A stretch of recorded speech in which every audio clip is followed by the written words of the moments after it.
Sorry, Joe, that's the 23rd. 23rd.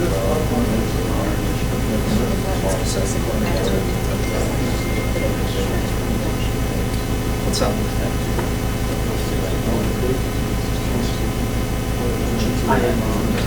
No, I don't.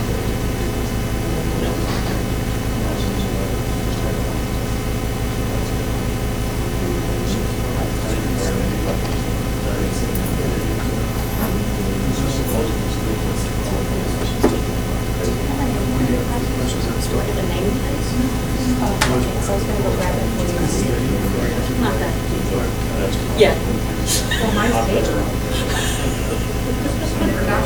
I could fold it. Yeah. It looks like the others, but it's paper. It's good. I'm not going to say anything.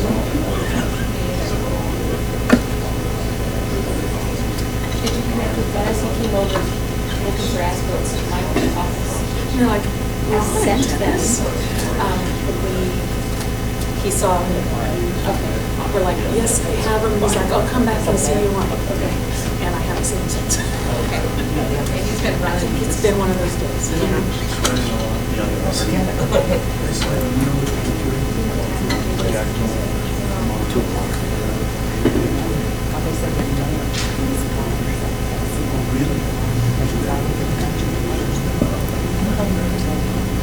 Yes.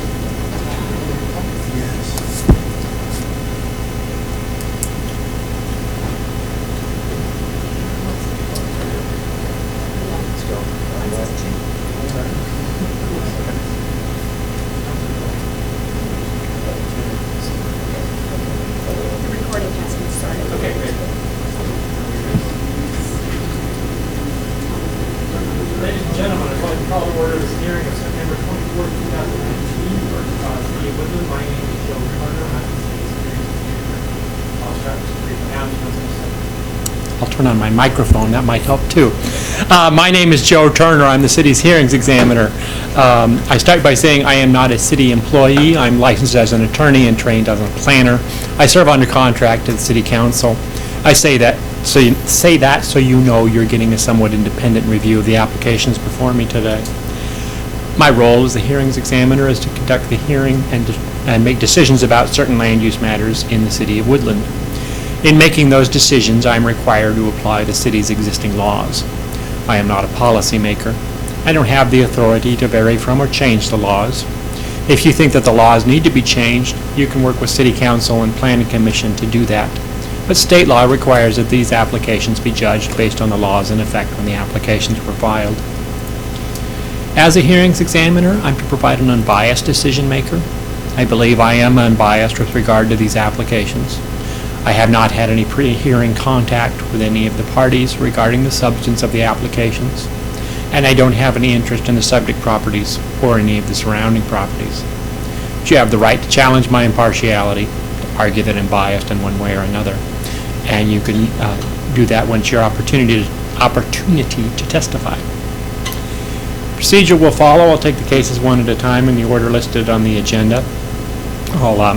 The first case, the city is requesting that I continue the hearing because they need some additional documentation from the applicant. However, if anyone is here and wants to offer testimony about that application, you may do so. But I would encourage you to, if you can come to the continued hearing, which I'll announce when I open the case for that. Open the hearing for that case because I have not had received any information about that application from the city. Other than that it's a cell tower, I don't know anything about it.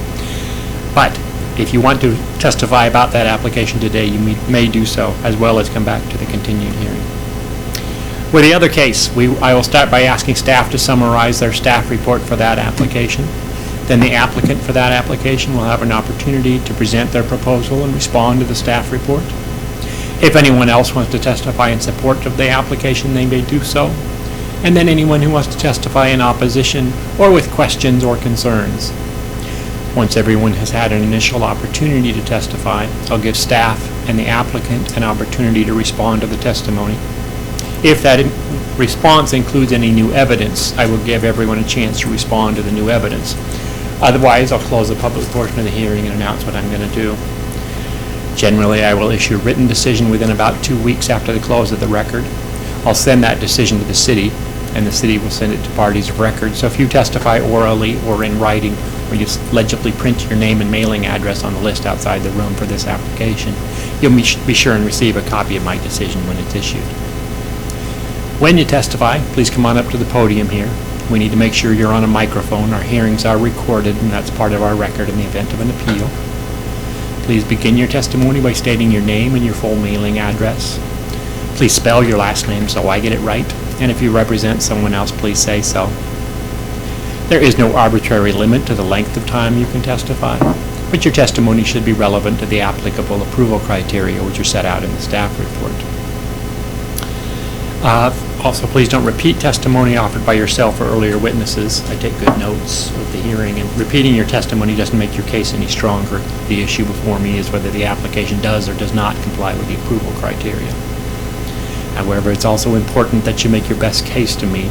My decisions may be appealed to the City Council. The City Council may not allow new testimony and evidence on appeal. They may decide the appeal based on the record before me.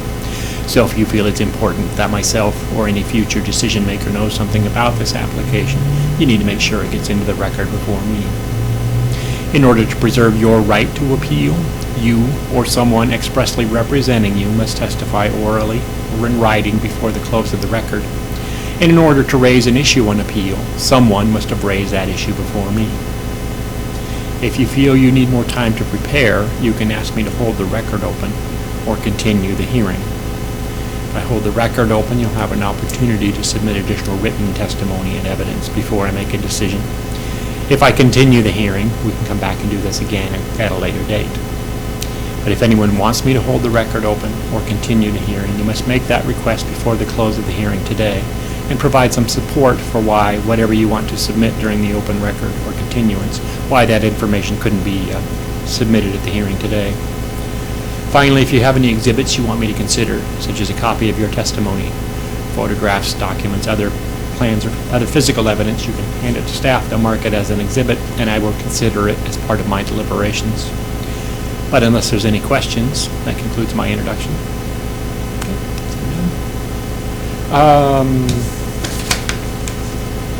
Do we do the Pledge of Allegiance at this point? Okay. It's the only jurisdiction where we do this, so I wasn't going to short. Pledge allegiance to the flag of the United States of America and to the republic for which it stands, one nation under God, indivisible, with liberty and justice for all. Okay. With that, I will get back on the microphone. I will open the hearing in the matter of SPR 19006 and CUP 19001, an application for a cell tower by Horizon Towers Monopole. As I noted, the city has asked me to continue this hearing to October 23rd, 2019 at 2 o'clock because they need some additional evidence from the applicant or documentation. Does anybody want to testify about that application today? Okay, seeing none, anything from staff? With that, I will close the hearing. I will continue that item until October 23rd at 2019 at 2 o'clock p.m. We'll reconvene the hearing on that item at that time in this room. With that, I'll move on to the second item on our agenda, which is SSD 19001 and CAP 19005, the Clark County Public Utilities Water Intertie. Mr. Goddard. Thank you, Mr. Examiner. For the record, my name is Travis Goddard. I'm the Community Development Director for the City of Woodland. Thank you. So if you take a look at the presentation that's on the board, I'll go through some background and information about the project. The site is located along Lewis River Road at the site identified on this map. It's on the Lewis River, and it's actually off of a private road through the River Mist subdivision. This is an aerial photograph of the approximate area that will be subject to the habitat and shoreline disturbance that are subject to the permits that you're watching or discussing today. This is the shoreline map, and it covers actually two shoreline jurisdictions, urban conservancy and residential. indicated by the red circle. This is the approximate site plan that shows the alignment of the pipe that will be placed as a result of this project.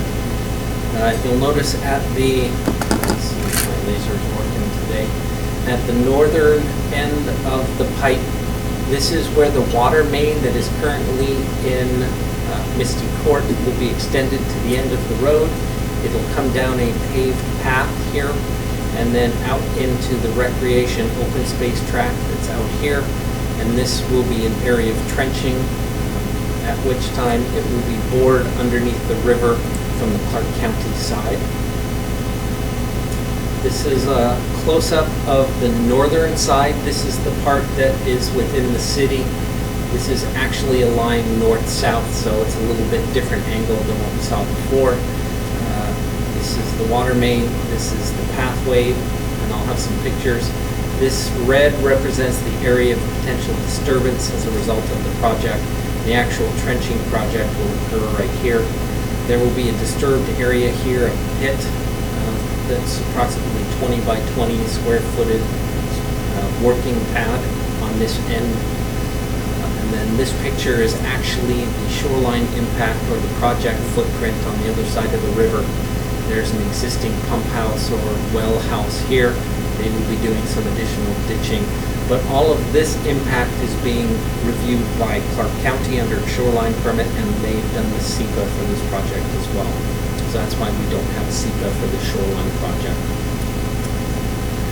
Here's an aerial photograph. This is actually from their critical areas permit, and it gives you an idea of the alignment. This is their impact area over on the Clark County side. It will be bored underneath the river. It'll come up approximately in this location, and then it will be trenched next to the wood chip path and up here. This is the approximate floodway line for the property. You can see it's indicated by the yellow lines there. Again, a red arrow. Sorry you can't see it very well in this light, but it's the approximate location of the impacts. All of that open space tract is considered riparian habitat area under the shoreline program. And the issues. So the applicant is proposing avoidance and minimization as part of the project design. There is a disturbance envelope, but as proposed, it is minimal. The erosion control is proposed to mitigate the concerns we have about sediment entering into the river. Restoration of the trenched area will mitigate for the impacts that are going to occur, and the underground facilities will minimize the long-term impact and viability of the open space tract over the long term. There is one alternative delivery route, but it would require more shoreline impacts than the proposed route. So to give you an idea of what it looks like, we do have a bridge in the city that goes into Clark County. It's the CC Street Bridge right off of exit 21. So the other route would be to go across the CC Street Bridge and to ditch about 1.5 miles in the Hayes Road right-of-way. And that would go in and out of several habitat areas, the shoreline, and potentially some wetlands that are mapped on the Clark County side of the river. From the city's point of view, it would involve less impact to the city, but it is a significantly higher environmental impact on a net scale. So this gives you a picture of what the site looks like. I'm standing approximately where the end of the water main is. So the water main would have to be extended to the end of, this is Misty Court, and then it would take a left here down the path, which is a paved asphalt or an asphalt path. So there would be a trench down here. You get to the other end of the trail. As you look out over the open space tract, you can see that here's the wood chip path that's shown on the plans, and approximately in this alignment is where the ditch will occur. And this is looking to the left, so you get an idea of approximately where the floodway is defined. As part of the original subdivision, there were large boulders and spalls installed along the floodway line as armoring, and then the houses have eventually been constructed outside of the floodway. This is at the far end. I'm standing just maybe 40 feet from the top of the bank of the river, looking back in the direction we came. You can't see it very well, but there are a series of T-poles that appear to be marking the route. And so all of this area here in the foreground, the water line will be bored underneath this area, and it will come out approximately in that location back there, where it'll switch to an open trench. Sorry, wrong direction. Public comment on this, I received a call. It was a couple questions about the desired restoration for the disturbed area, how long the construction will take, and the long-term impacts to the recreational use of the site. The trenches will be filled and revegetated. The path will be restored to pre-development conditions if there were any impacts to the path itself. And the street will be restored to pre-development conditions after the water main is installed and accepted by the city. There will be a single water meter at the edge of the right-of-way path, so that Clark Public Utilities will act as a single customer for the city's water system. Oh, okay. Construction time, depending on the weather, I'll leave that to the applicant or the applicant's representative to address how long they think the work will take. And the long-term impacts, because it is an underground utility, there should be no long-term impacts that are visible on the site or that would interfere with the habitat of the open space tract. Staff recommends approval with conditions as outlined in the staff report, which is where there's a little more in-depth analysis of the shoreline and critical area permit standards. And as the hearings examiner decision is issued, it will be routed to the Department of Ecology in accordance with the Shoreline Management Act, and the appeal will run its course based on the shoreline management standards laid out in the shoreline program. Any questions? I don't have. Okay. Is the applicant here represented? Sir. Hello, my name is Nick Flagg. I'm with Clark Public Utilities. We are the applicant for this project. We are looking to connect to Woodland's water supply to help serve a satellite water system that we have on the Clark County side, as shown on the pictures there.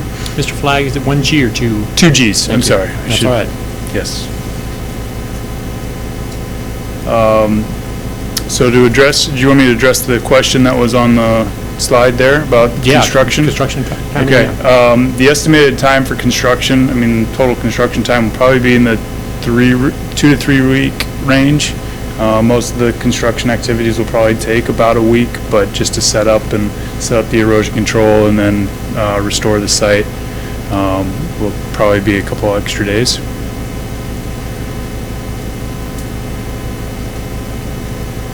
Okay. I don't have any questions at this point. Okay, thank you. Is there anyone else, given the limited, anybody want to say anything about this application in support or in opposition? Yes, sir. Yep. Sorry. Oh, sorry. Can you bring up the issue about the water plan and verification for conditions of approval? Sure. So as part of this approval process, we're coordinating with the City of Woodland to formalize a memorandum of understanding or an intertie agreement between Clark Public Utilities and Woodland. We want to be viewed as a customer. Currently, with that satellite system, we have the capacity. We've got a reservoir that can serve approximately 40 customers. Hasn't been built out to its capacity, but we're trying to address some continuous maintenance concerns with water quality concerns primarily for those residents.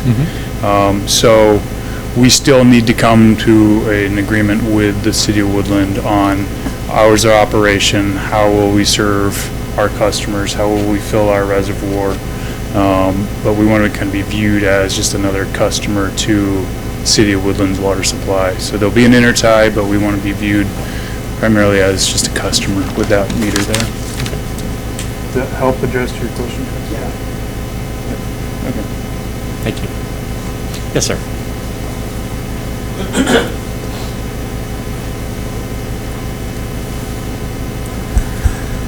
Can you hear me? Yes, very well. My name is Charles Beauregard, Beauregard.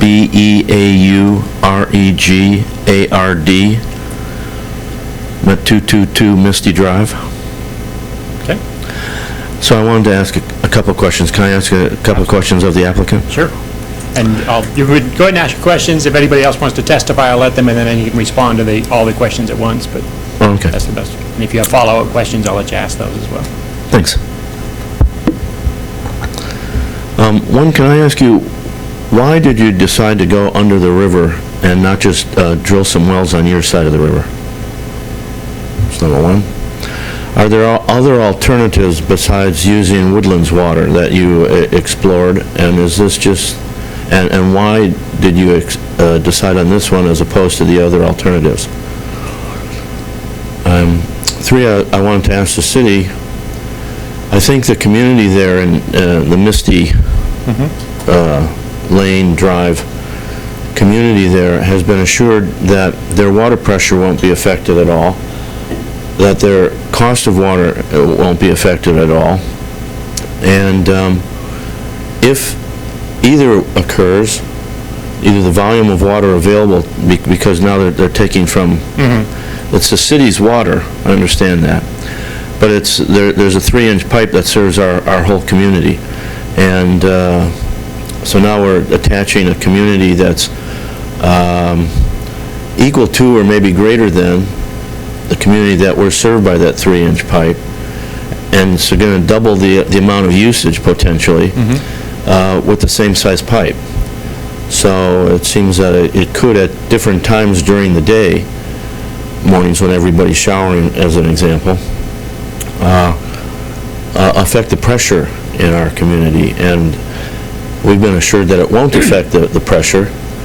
So my question to the city is, what happens if we are affected by the pressure, the volume of the water, or the price of the water? Because it might cost the city marginally more to service this area.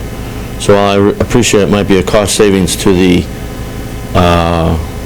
Clark County Public Utility District to go this route. Using the city's water could make what's currently now the lesser expensive alternative more expensive to the residents of the city. I understand. And specifically to our community of Misty, call it that. And it's my understanding, I'll let the applicant expand on this, and correct me if I'm wrong, but it's my understanding the applicant, CPU has a reservoir on the other side. They're going to fill that at night, and then, so they won't be running the water during the day. The customers on that side will get their water from that reservoir, which is filled at night. It'll drain down, they'll fill it the next night, so that concern shouldn't be. So during the day, they won't be drawing water from the city. I see. That's my understanding, and like I said, I'll make sure that I'll have So the the question applicant. is that reservoir sufficient to do that? Yeah. And The other concerns as far as I'll ask the applicant to address those, but they're not issues that I get to consider as part of this land use proceeding. But they are reasonable questions. I'll ask the applicant if they can Okay. answer those. thank you very much for your time. You're welcome, sir. Thank you. Does anybody else want to testify about this? Okay. Anything further from the city? You can leave it to the applicant.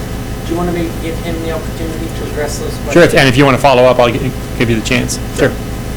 Mr. Flagg. So the question about time of use. So yeah, we currently have a reservoir system. So right now, the system that we have, it's an isolated system. It's not connected to our main water distribution that serves the rest of the Clark County. It just serves those specific customers right now. And what the cost for us to treat the water that we're experiencing from our well is fairly significant, and primarily the reason for us to pursue other options. Right now we have to send an operator up frequently to address some of the water quality, just to monitor it and maintain that system so that we're providing safe water for those customers. And so some of the other considerations is just because it's so isolated and we don't have facilities nearby. I mean, as was mentioned in the presentation by Travis, that the closest route to come, is back towards that bridge that crosses into Woodland in that area. And it's just the cost for that construction and the amount of, we don't have, it's not feasible for us at this time to extend that water main through that area.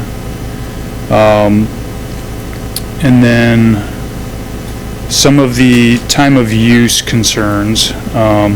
So as part of that memorandum of understanding between us and the city of Woodland would be to have operations so that we would pull water. I mean, we would collect water at a certain time in the evening, throughout the night, and then in the morning we would stop to fill up our reservoir when we needed it.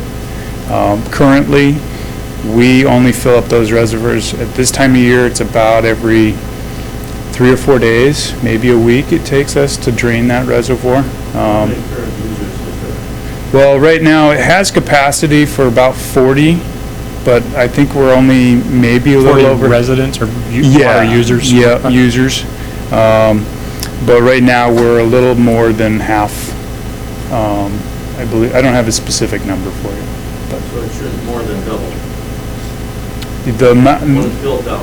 No, we're not planning to extend or build a bigger reservoir at this time for that area, no. I mean, the community using the reservoir. Mhm. Should go only to a maximum of 40 units. as opposed That's to the way it's designed for not today. eventually 4,000. No, no, 200. no. That's not the plan for that site at this time, no. Yep. And then, trying to think that is the questions that you had asked. When you say it's not the plan. Yes. It sounds like your plans could change. I mean, if the developers over there want to have 80 homes users, then you'd say, well. That would require rezoning by the county, which would also require analysis of the water systems, et cetera. So in order to expand what can be developed over there, the county would have to make some changes, and they'd have to, Clark County. Clark County, because The it's, city of Woodland wouldn't have to, wouldn't get a veto over that, would they? no, but the city would have, would it? The memorandum of understanding, we will have a limit on the amount. Of water, yeah. The county could change the zoning, expand the number of units. I don't know that that's likely to happen, but if they did, the county would have to figure out a way to get water there. And if the city would have a veto on using this water for that purpose, the county could put in additional wells. They could, if they're putting, it's unlikely to happen, but if they significantly increase the number of dwellings there, it would be worthwhile to run a pipe up there, and the developers probably would end up paying for it, at least partially. But as far as I know, that's not the plan at this time. It would require some significant changes, which would be subject to review by the county, possibly the state as well, through the Growth Management Act.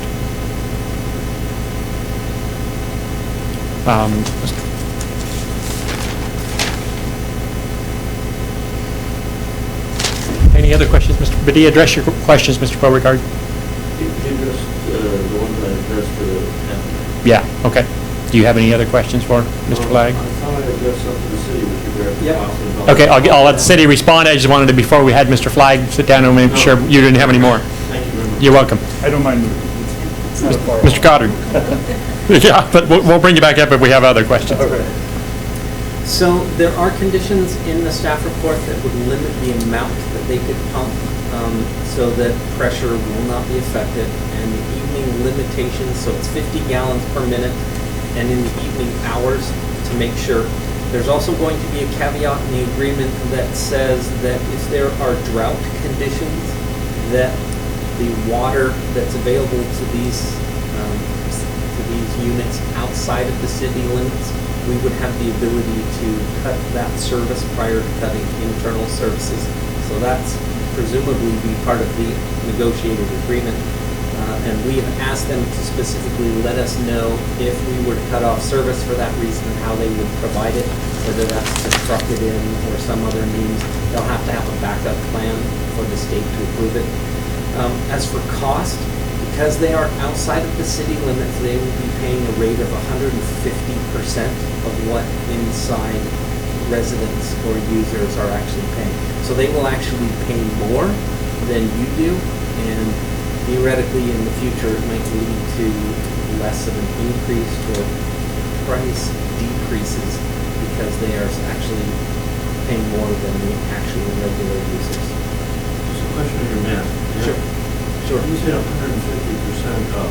That means if I'm paying $1, they'll pay $1.50? That's correct. And just for the record, Mr. Beauregard asked if he's paying $1, the applicant CPU would be $1.50, and Mr. Goddard agreed with that. Just because you're not on a mic, I want to make sure that's on our record. No, that's okay. And that would be part of the memorandum of understanding to provide service outside of the city. That's what the current code says. And then they would also be subject to any changes to our water billing systems that gets come in. That would probably be built into the agreement that they pay the going rate that the city is currently charging. Will that memorandum of understanding be reviewed by the city, review and approval by the city council? It will be. And will the neighbors? By staff and approved by the council, probably signed by the mayor. Will residents get notice of that? Yes, it would be done at a city council meeting discussion. But would they get direct notice like they did for this application because they're impacted? Or because it's an ordinance, it's kind of citywide? Yeah, they might not get a direct mailing, but I can let the homeowners association Okay. know. That would probably be the best way to make sure you get notice of when the city council is considering the memorandum of understanding, you, the community. Anything else from the city? Mr. Beauregard? Really clarification. Uh-huh. Yeah. And you're, Give my name again? Sure. Charles Beauregard. Just in case somebody's listening to that, they know who's talking. A clarification for your description of in drought conditions. You said it before you gave a cut to anyone in the city, they would be cut off. So if I could give an example, if you were to reduce water consumption in Woodland by 10%, they would be cut off by 100%.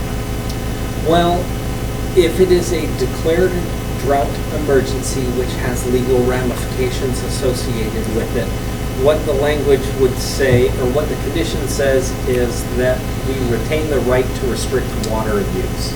So depending on what comes up in the memorandum of understanding, that might be part of the language that we would have to consider. And of course, I can't say what the negotiation would be, because ultimately the city council has to approve it, but... And it hasn't been negotiated yet. Yeah, it hasn't been. But it's possible then that if you were to restrict water in the Misty area by 20% or 10%, they might only be restricted by 11%.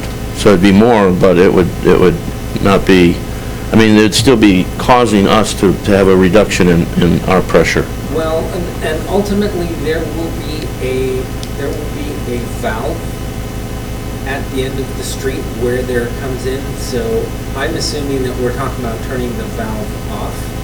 Oh. If it came to that. But I don't know what the legal standard for declaring an emergency and what that means, whether they have legal standing to not get it completely cut off. You mean, like, who would declare the emergency? Well, The city of Woodland? no, I believe the governor has a responsibility for declaring emergencies in the state. And it's not even a city authority. So I'm assuming then that's sort of like good luck residents of the city of Woodland.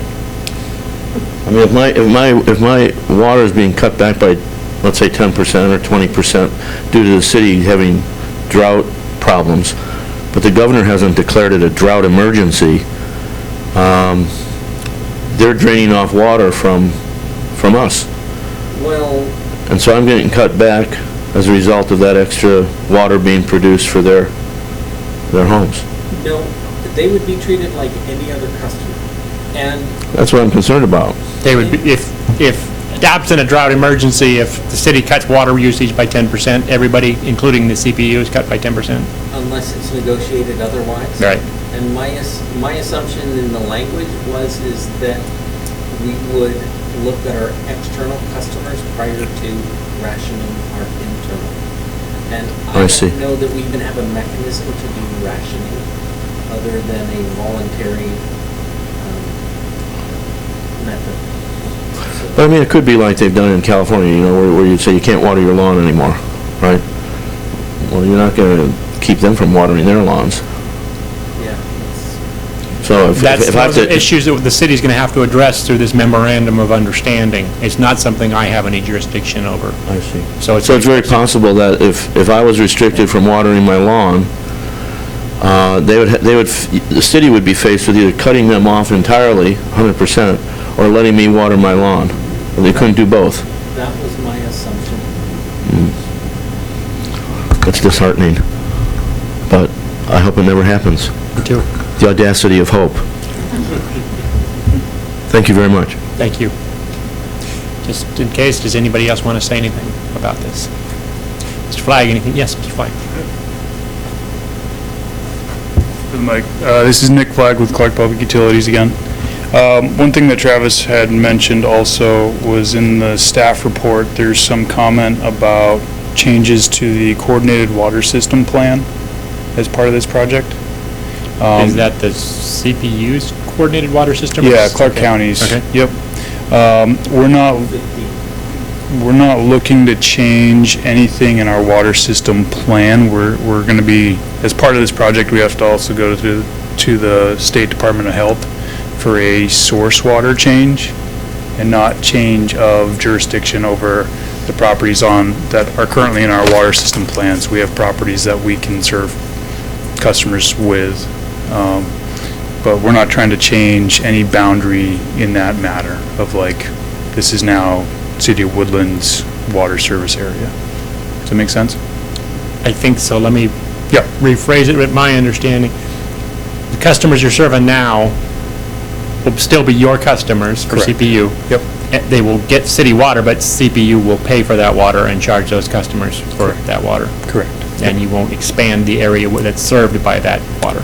Correct. So the area, well, right now we have, I guess what we're trying to acknowledge is that in the staff report, it says that there will be changes to the coordinated water system plan, which says that Clark County serves water to these properties, whether or not they have water today or not. We're not trying to change that boundary between the City of Woodland and Clark Public Utilities. It's just we have to go to the Department of Health as part of, now we're changing water that's coming out of a well to water that's coming from the City of Woodland. And yet the state has to approve that change. Correct. Okay. So if I can address that real quick. So what the language, the way I drafted condition number 15 is considering that, and being a planner, I wasn't exactly sure of the implications of the engineer's comments. Is it specifically asked for acknowledgement from the coordinating committee that they recognize the changes that are going ahead? Okay. So if you don't need to change the plan, I just need a letter from a staff member at the coordinating committee that says, yes, we've reviewed this, and so if you need to change the plan, more power to you. If you don't need to, we just need acknowledgement that they've reviewed it and there is no problem with their long-range planning efforts because of it. So hopefully that addresses your concern. Yes, it helps to clarify. Okay. With that, I'm going to close the public portion of the hearing. I'm going to close the record. I understand the concerns of the neighbor. A lot of those concerns are going to have to be addressed through the memorandum of understanding negotiated between the city and the CPU. And you do have the right to participate in that process. Mr. Goddard can tell you the best way to become involved in that process and get information about it. As Mr. Goddard said, he will be sure and send notice of the city council meeting about the CPU once it's completed to the neighborhood association or homeowners association. But as far as the land use application that's before me, this application does comply with the approval criteria in the city code. So I will approve the application subject to the conditions in the staff report. I'll send that decision to the city within about 2 weeks. I'll send that to, the city will send it on to parties of record, but generally I will just adopt the findings in the staff report. Thank you all for coming and for your testimony.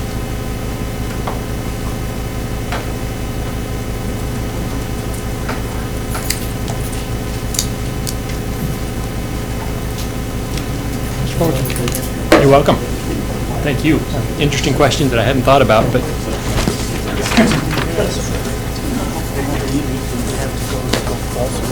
So I